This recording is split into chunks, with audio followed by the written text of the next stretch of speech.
Welcome back, YouTube. Today we are going to be talking about something many of your favorite creators on Twitch and YouTube have likely taken part in. That's right, let's talk about gambling streams and sponsorships which have been taking the community by storm. So sit back, relax, and enjoy the video.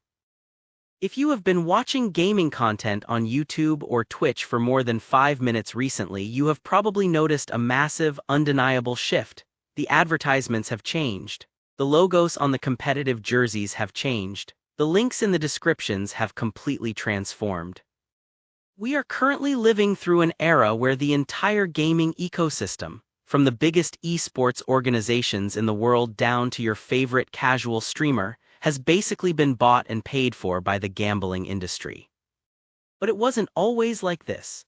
To truly understand how we got to this point, and why your favorite creators are suddenly screaming at digital slot machines on stream, we have to rewind the clock and look at the history of how gaming creators actually made their money, and how an economic crash forced them to completely sell out. In the early days of competitive gaming, back in the late 1990s and early 2000s, the only people putting money into the space were endemic sponsors. Endemic just means native to the industry.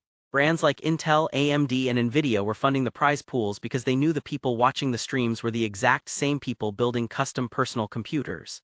It was a perfect, natural fit. But as broadband internet took over and platforms like Twitch exploded in the early 2010s, the sponsorship game evolved. We entered what many people consider the golden age of the gaming sponsor. This was the era of the energy drink and the custom controller. Enter companies like G Fuel and Scuf Gaming. These brands did not just buy banner ads on a website, they integrated themselves into the very fabric of gaming culture. In 2014, G Fuel literally sponsored the FaZe Clan House in New York. They gave massive creators their own custom flavor profiles, like the FaZe Berry or Tropical Rain. Meanwhile, Scuf Gaming was revolutionizing how people played console shooters by adding paddles to the back of the controller. They partnered heavily with Optic Gaming, integrating themselves so deeply into the culture that Optic literally lived in a mansion called the Scuf House in 2016.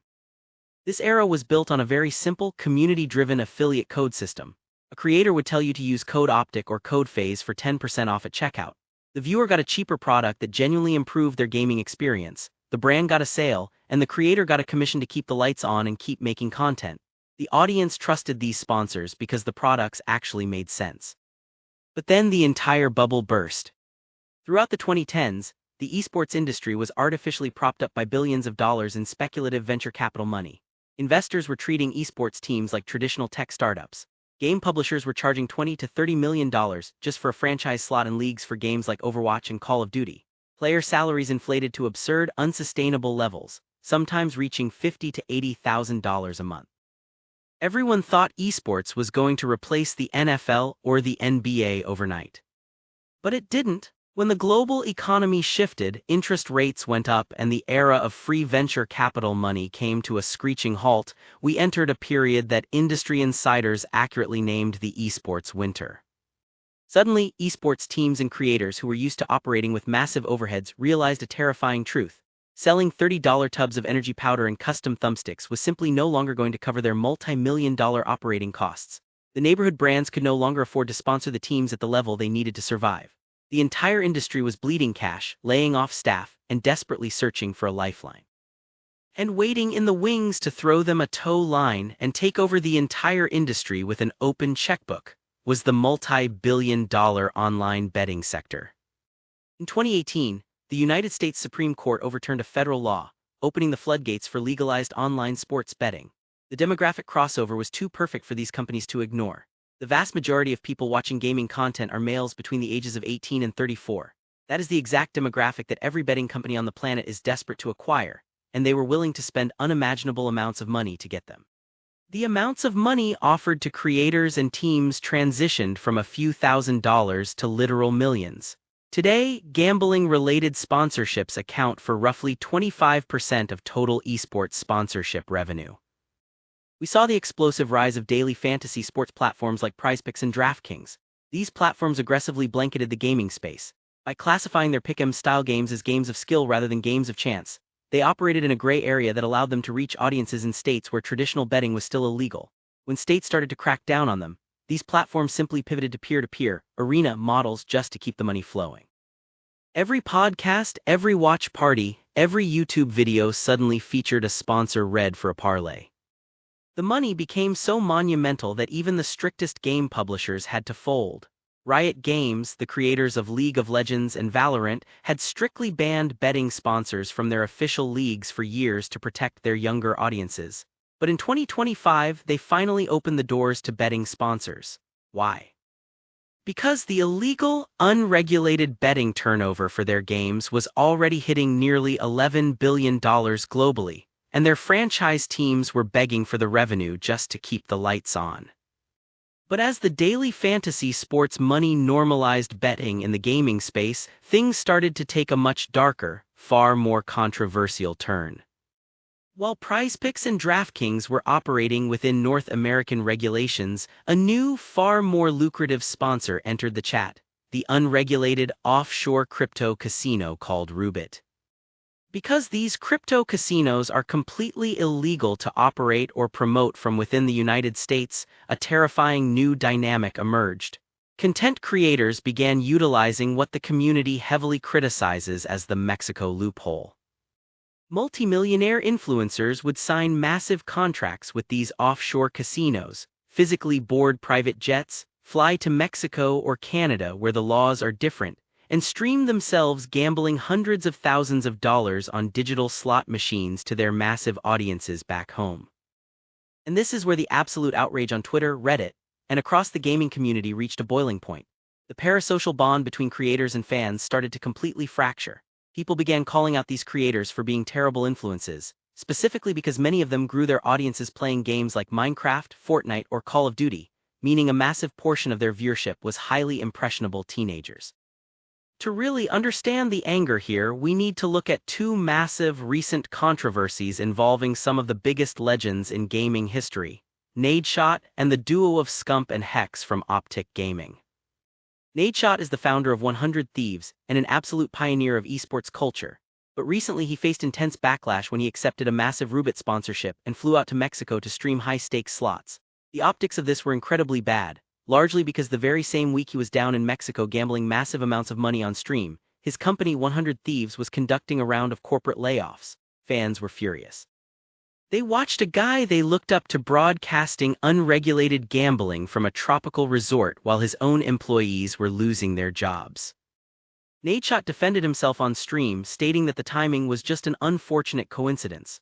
He mentioned that he had stepped back as CEO over a year prior and that the Mexico trip was scheduled weeks in advance by his wife, who was pregnant at the time. He essentially told his audience that he doesn't look at it from an ethical standpoint and thinks people are going way too far. He argued he wasn't harming anyone and was simply making a business decision to provide for his growing family and his kids. But if you thought the Nadeshot drama was bad, the situation with Optic Gaming took the community outrage to an entirely different level of hypocrisy.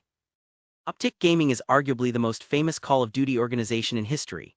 They built their brand over a decade on the back of a fiercely loyal fanbase known as the Green Wall. Fans bought the merch, traveled to the events and supported the creators through thick and thin. So when the literal non-playing faces of the franchise, Scump and Hex, announced that they had also secured a Roobet deal and were flying out of the country to host gambling streams, the community felt profoundly betrayed.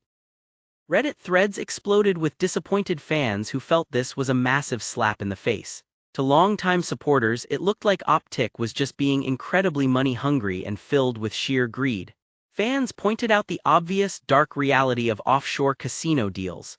These streamers are being paid massive sums of money, specifically because the casino knows that a percentage of their viewers will click the affiliate link, deposit their own money, and lose it.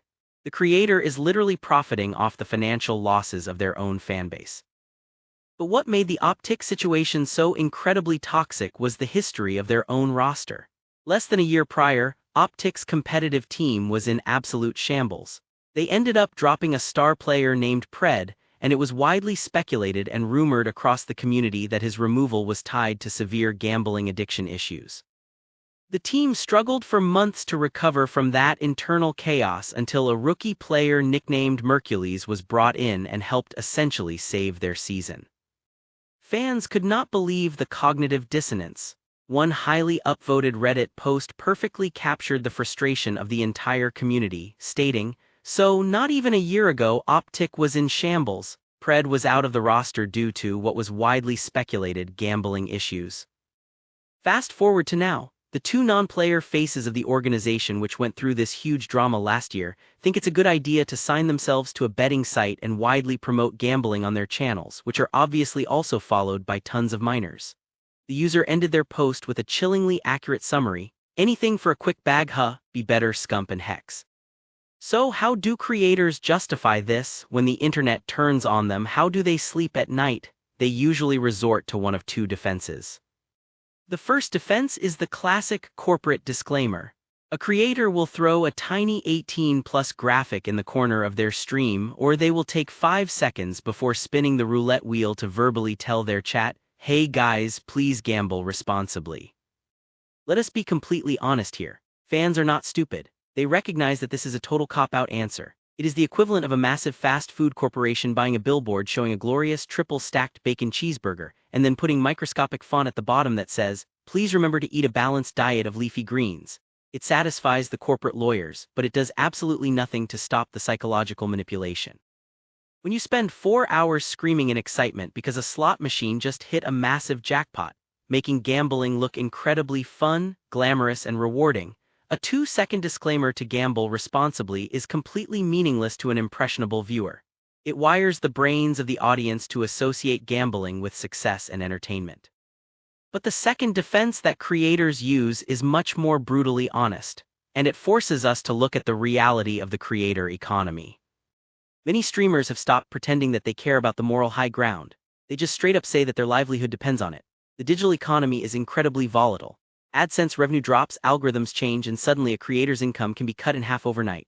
When a daily fantasy platform like PrizePicks or a casino like Stake offers you more money in 1 month than you used to make in 3 years selling custom controllers, the financial pressure is unimaginable.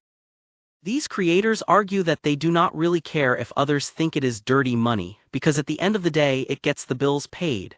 They argue that they are not babysitters, they are entertainers running a business. If parents are worried about their kids gambling, that is a parenting issue, not a streamer issue. But the final, most exhausting layer of this entire situation is the sheer hypocrisy of the streaming platforms themselves, which recently sparked an absolute civil war among top creators.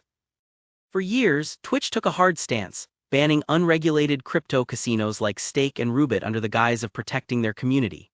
But then, in late 2025 and 2026, Twitch turned around and started injecting automated, unskippable advertisements for regulated betting platforms like DraftKings directly into creators' streams. Massive creators completely lost their minds over this double standard. Veteran streamer Asmongold Gold went on a viral rant, essentially declaring that the moral debate was over and that Twitch had officially sold out. He pointed out that if you stream on Twitch, you are now forced to support gambling whether you like it or not. Hit co-founder Train Rex TV echoed this sentiment, pointing out the obvious truth. Twitch did not ban crypto casinos because they cared about viewer morals. They banned them because the creators were getting 100% of the sponsor money directly. Now, by injecting betting ads at the platform level, Twitch gets to keep all of the massive ad revenue for themselves, while forcing even anti-gambling creators to act as digital billboards for the exact same industry. We are left in a very strange, uncomfortable place. The gaming industry was built by endemic sponsors who genuinely wanted to provide hardware, controllers, and beverages to gamers. It was a symbiotic relationship. But as the industry scaled into a multi-billion-dollar behemoth, and the venture capital well dried up during the esports winter, that foundational money simply was not enough to keep the machine running. The gambling industry, the daily fantasy sports platforms, and the offshore casinos were the only entities with deep enough pockets to sustain the massive salaries, the production costs, and the luxurious lifestyles that the modern digital landscape requires. It forces us as an audience to ask a very difficult question. If we expect high-quality daily entertainment, massive esports tournaments, and round-the-clock streams for completely free, who is ultimately paying the invoice? The creator has to pay the bills, the platform has to pay the server costs, and right now, the only check big enough to cover it all has a betting logo on the front. Hopefully you all enjoyed this video. Be sure to like, comment, share, and subscribe, as it took me a lot of work to make this video, so your support would be greatly appreciated. Don't forget to take care, brush your hair, and I'll catch you all in the next one.